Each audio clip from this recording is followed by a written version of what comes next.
Un nuevo coloquio vamos a compartir en el día de hoy. Este se origina en que hoy participé de un retiro que tienen los miembros de la familia de Madre Teresa, que son laicos, los laicos misioneros de la caridad.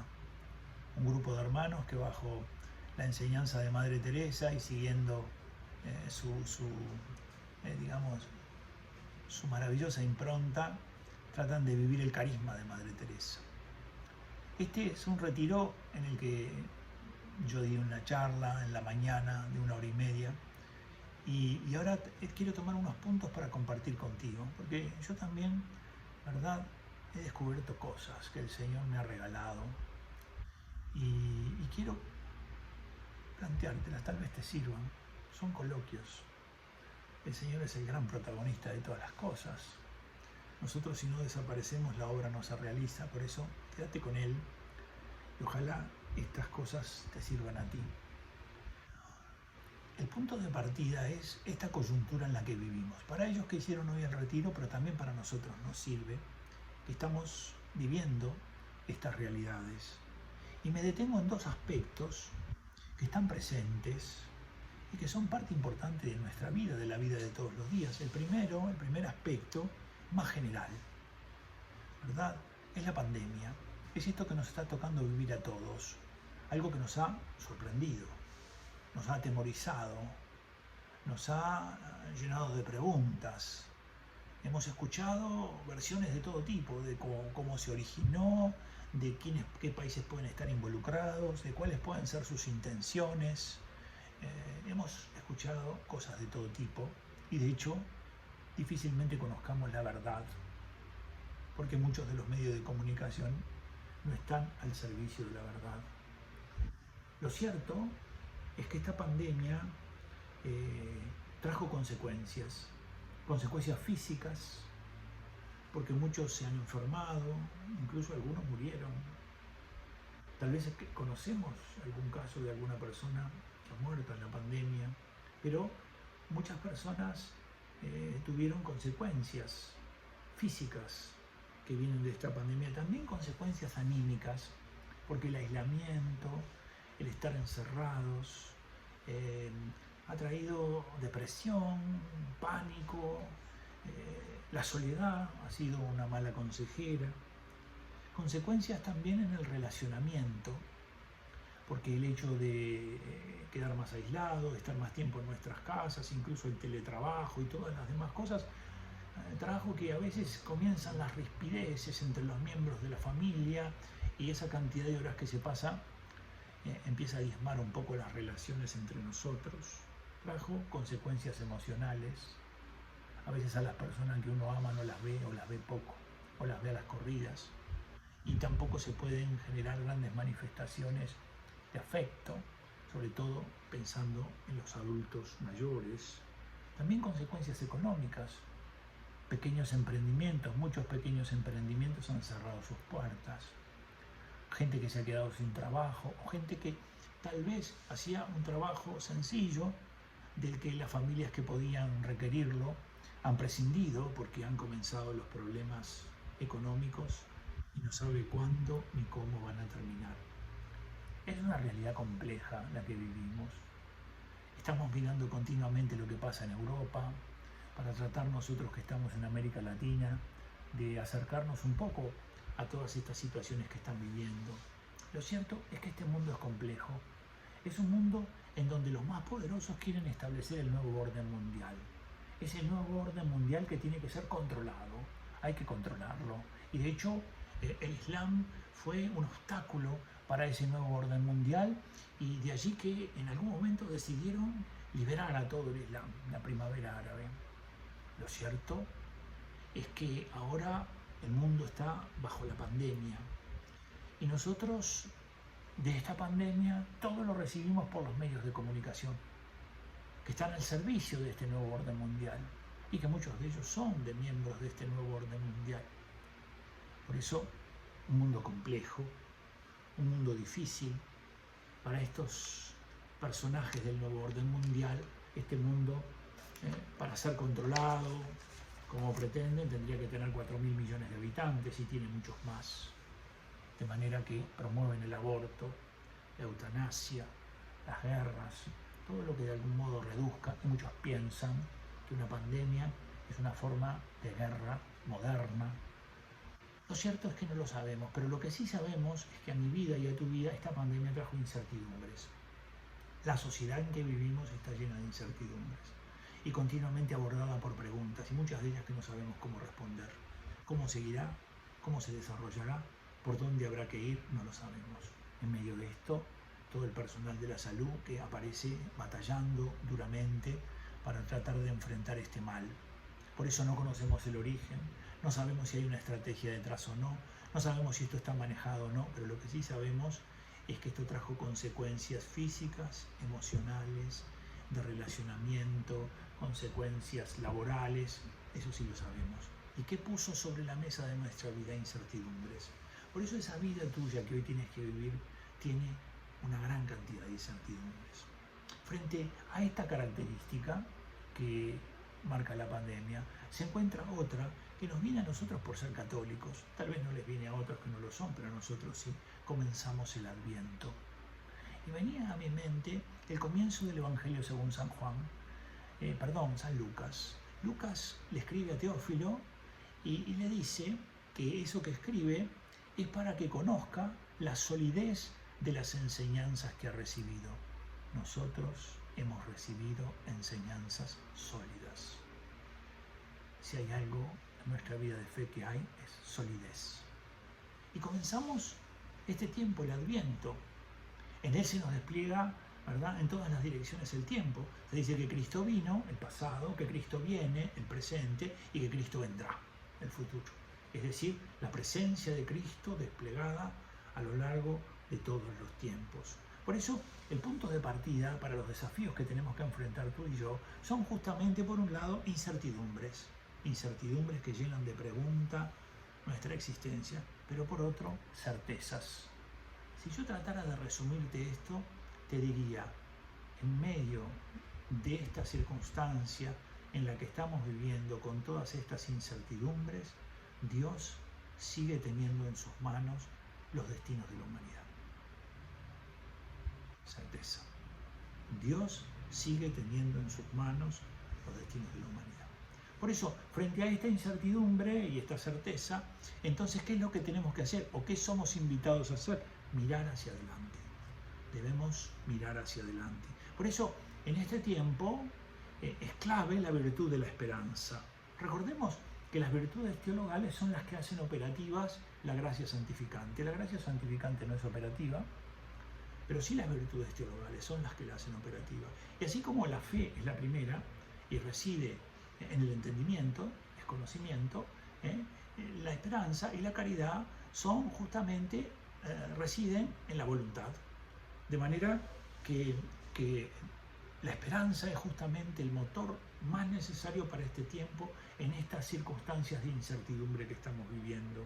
El Catecismo de la Iglesia, en el número 1818, dice varias cosas, pero yo quiero tomar dos de esas que dice, y tú lo podés leer en tu casa. Dice que la esperanza protege del desaliento y sostiene del desfallecimiento, porque estas son dos realidades que evidentemente van a estar presentes. Porque la virtud de la esperanza tiende siempre hacia el futuro, está ordenada a crear en nosotros el deseo por alcanzar la meta, algo que queremos alcanzar. Por eso San Pablo mismo dice que cuando lleguemos a la vida eterna, la esperanza ya no tendrá sentido, porque habremos alcanzado el objeto, es decir, habremos llegado a la meta. Pero, y esto es muy importante, también es muy central el camino, no solo es alcanzar la meta, sino es el modo en el que caminamos hacia esa meta. Por eso, un amigo mío, un gran sabio, el padre Horacio Bojorge, dice que la esperanza se realiza en la espera de verse realizada. La esperanza se realiza en la espera, el camino, de verse realizada. Por eso no solo es importante la meta, claro que es lo más importante, pero también es el modo en que caminamos. También es el modo en el que nuestra vida vive intensamente el misterio de esa esperanza. ¿Y por qué es tan importante la esperanza? Porque ciertamente puede ser que haya muchas cosas que están en esa realidad de incertidumbre, pero el que nos ha prometido lo que nos ha prometido es fiel, y por lo tanto yo, aunque no comprenda tanto, puedo confiar en Él. Puedo depositar en Él toda mi confianza. Por eso la esperanza, como toda virtud, tiene dos realidades, ¿verdad? Que hay que evitar, y que una es por exceso y otra por defecto. La realidad por exceso es justamente la presunción. Es el que dice no es necesario poner voluntad ni nada, no tenemos por qué andar haciendo estas cosas, porque la esperanza de alguna manera se realizará independientemente que pongamos o no de nosotros. La presunción, ¿verdad?, está mal, es un pecado por exceso. Recordemos que hemos dicho que la esperanza reside en la voluntad, es decir, nosotros tenemos que poner de nuestra parte. Tenemos que saber hacia dónde caminamos, tenemos que saber quién es el que nos ha dicho cómo caminar y hacia dónde ir y cuál es la meta y qué es lo que nos espera en ella. Allí están nuestras garantías. Pero por otro lado también está la desesperación por defecto. Cuando falta la esperanza, ¿verdad?, comienza a revelar la desesperación. ¿Y cuál es el camino que da esta desesperación muchas veces entre nosotros? Primero comienza la persona con una suerte de actitud crítica, porque empieza a incapacitarse para ver el bien, solo ve el mal, ve todo mal, lo que dicen está mal, lo que hacen está mal, y se vuelve crítica de crítica, ¿verdad? Critica todas las cosas y todas las cosas le parece que no sirven, y esa realidad la va asumiendo poco a poco en la tristeza. Comienza, por no percibir el bien, por no reconocerlo, comienza a entristecerse. Y ustedes saben que la tristeza no es mala, porque muchas veces es necesario entristecerse. Pero hay dos cosas que hay que cuidar con la tristeza: la intensidad y la duración. Cuando la tristeza, ¿verdad?, dura más de lo que conviene, cuando la tristeza va más allá del tiempo conveniente, razonable, entonces allí podemos tener un problema. Y cuando alcanza una intensidad tan profunda que no es conveniente, también. De manera que si uno, ¿verdad?, por esa crítica ha empezado a dejar de percibir el bien y ha comenzado a entristecerse y a caer en la tristeza, y esta se prolonga o se vuelve muy intensa, entonces cae en la depresión. Y cuando entra en la depresión, ¿verdad?, de allí en más la desesperación está a un paso, se desespera. El horizonte se ha cerrado, el cielo se oscureció, entonces no hay salida. La esperanza te proyecta, te impulsa, te tira hacia adelante, siempre está animándote para que puedas alcanzar la meta. Por eso decíamos, un tiempo de incertidumbres y certezas. Las incertidumbres no vienen por esta realidad, que todos la vemos y que todos la reconocemos, pero por nuestra fe nos viene una gran certeza. Y por eso el Adviento nos invita a mirar hacia adelante. Nos invita justamente a poner nuestra mirada en aquello que Dios nos ha prometido. Y te invito a leer un texto bíblico que está en el profeta Jeremías, en el capítulo 18, de los versículos 1 al 6. No lo voy a leer para no ocupar mucho más tiempo en esto. Recordad que es el tema del alfarero. Y allí Jeremías, ¿verdad?, Dios le va a dirigir una palabra, pero esta palabra va a tener la fuerza de la palabra y al mismo tiempo la acción, es decir, que vea el acontecimiento y que escuche al Señor. Es como una profecía que se vuelve mucho más intensa en él, porque no solo el Señor le está hablando, sino que lo está viendo lo que el Señor le dice. ¿Y cuáles son las realidades que reparamos allí? Primero, que el alfarero estaba haciendo su obra. Dios es el alfarero divino que también hace su obra, pero esta obra se estropeó. Y podríamos decir que en nuestra vida muchas veces las cosas se estropean, las cosas se pierden, las cosas se rompen. Y que a veces nosotros necesitamos comenzar de nuevo, y para comenzar de nuevo es vital la esperanza, es centrar la esperanza. Si caemos en la desesperación, o si caemos en otra realidad de ese tipo, entonces evidentemente va a ser muy difícil. Pero el alfarero ha visto cómo su obra se ha roto y ha comenzado de nuevo. Y luego viene la palabra del Señor dirigida a Jeremías. Le dice, ¿verdad?, ¿acaso no puedo yo hacer lo mismo contigo que lo que este alfarero ha hecho con esa obra suya? Es decir, tratar de volver a comenzar la obra para llevarla a ese sueño que él tiene. Ciertamente que puede. Y con esto el Señor te dice, seguramente te pasaron cosas terribles, tal vez has vivido situaciones trágicas, enfermedades, abandonos, traiciones, pero tú puedes empezar de nuevo. Y aquí viene la afirmación más importante. Dice, así como el barro en las manos del alfarero, así estás tú en mis manos. Estamos en las manos de Dios, como el barro en las manos del alfarero, para dejarnos modelar por Él.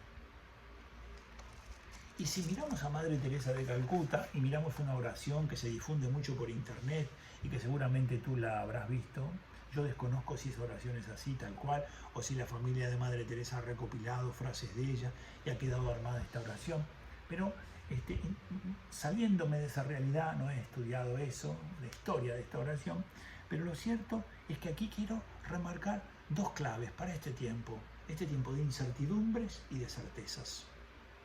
Dice Madre Teresa, siempre ten presente que la piel se arruga, el pelo se vuelve blanco y los días se convierten en años. Yo caigo así en estos parámetros.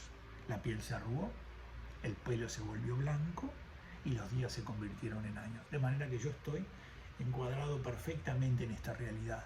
¿Qué es lo que me dice Madre Teresa? Pero lo importante no cambia. Primera clave. Lo importante no cambia. Pero todo esto que estamos viendo, lo importante no cambia. Esto es muy importante. Lo importante no cambia. Trata de profundizar tú que tienes fe en esas realidades de tu fe, en las promesas de tu Señor, en el amor, en la esperanza, en la paz, en la misericordia. Lo importante no cambia. En los dones que el Señor ha puesto en ti, en la obra de la creación, en el deseo que tiene el Señor de comunicarte todo su amor, en que ni un pelo de nuestra cabeza se cae sin su permiso, lo importante no cambia. Y entonces hace un detalle de todas estas realidades. Dice en la oración, tu fuerza y tu convicción no tienen edad. Tu espíritu es el plumero de cualquier telaraña. Detrás de cada línea de llegada hay una línea de partida. Qué interesante esto. Detrás de cada logro hay otro desafío. Mientras estés viva, siéntete viva. Bendito sea Cristo, sentite viva. Si extrañas lo que haces, vuelve a hacerlo. No vivas de fotos amarillas. Hay veces que el pasado nos encadena, hay veces que nos pasamos con melancolía guardando que vuelva a pasar lo que pasaba en nuestra vida en el pasado. No vivas de fotos amarillas. Sigue aunque todos esperen que abandones. No dejes que se oxide el hierro que hay en ti. Haz que en vez de lástima te tengan respeto. Cuando por los años no puedas correr, trota. Yo ando en eso. Cuando no puedas trotar, camina. Creo que estoy más en esto. Cuando no puedas caminar, usa el bastón. En esto todavía no. Pero nunca te detengas. Segundo punto. En medio de estas dos coordenadas, la incertidumbre de esa realidad que vemos y en la que estamos viviendo y las certezas que vienen de nuestra fe y en este caso concreto de este tiempo del Adviento. Lo importante no cambia y no te detengas. Recuerda, no solo es la meta, sino el modo en el que caminamos hacia ella, y el ejercicio de caminar hace que nuestra caminata sea mucho más esperanzadora cuando caminamos con esperanza. La esperanza se realiza en la espera de verse realizada. Que Dios te bendiga y ojalá estas palabras, este coloquio de lo que nació en un retiro ayer con la comunidad de Madre Teresa puedan darte a ti lo que me han dado a mí y a este grupo de personas y que seguramente llenen tu horizonte de esta sabiduría que viene de Dios. Lo importante no cambia, no te detengas. Que Dios te bendiga.